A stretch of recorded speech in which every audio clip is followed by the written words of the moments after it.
ในเวลานั้นพระเจ้าสุริยาวงศ์พระเจ้าแผ่นดินราชอาณาจักรหลวงพระบาง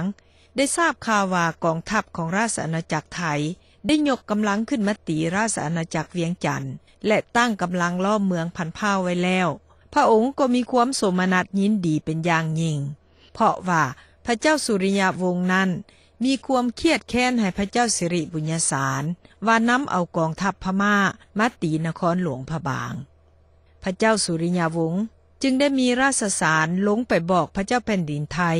ว่าตนขออาสาสมัครเข้าตีนครเวียงจันทน์ทางด้านเหนือ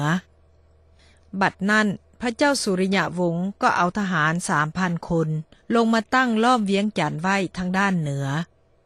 พระเจ้าสิริบุญญสารเห็นซึกขนาบทางด้านหน้าและด้านหลังเห็นว่าเป็นการเหลือกำลังที่จะสู้ได้จึงได้รับสั่งให้กองทหารถอยจากเมืองพันพร้าวข้ามน้ำของมาโฮมกันป้องกันนครเวียงจันทน์ไว้บัดนั้นกองทัพไทยก็เข้าตีเอาเมืองพันพร้าวแล้วยกกำลังข้ามน้ำของมาตั้งที่มั่นอยู่ทางด้านตะวันออกของนครเวียงจันทน์พระเจ้าสิริบุญญสารจึงได้แต่งให้เจ้านันทเสนราชโอรสเป็นแม่ทัพคุ้มทหารออกจากเมืองไปตีค่ายทหารไทย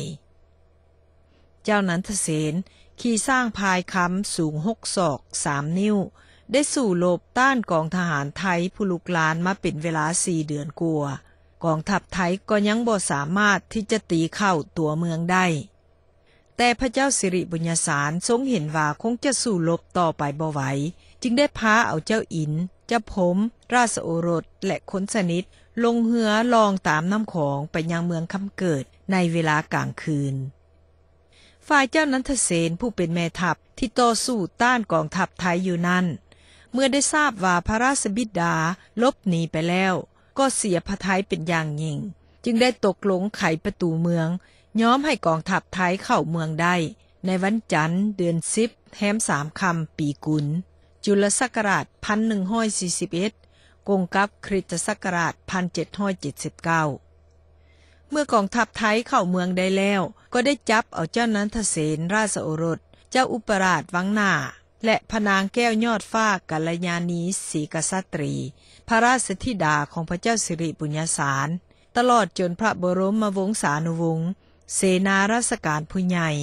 สาวสนมนอกในทั้งหมดแล้วก็กวดเก็บเอาทรัพย์สินเงินคำในพระคลังหลวงและตามหอโฮงเจ้านายศาสตราอาวุธพระแก้วพระบางเอาข้ามไปยังเมืองพันพร้าวและสร้างหอพระแก้วสัวขาวขึ้นในเมืองพันพร้าวนั่นเองโศกนาฏกรรมอันแสนเศร้าและความโหดร้ายของสงครามระหว่างลาวไทยในครั้งนี้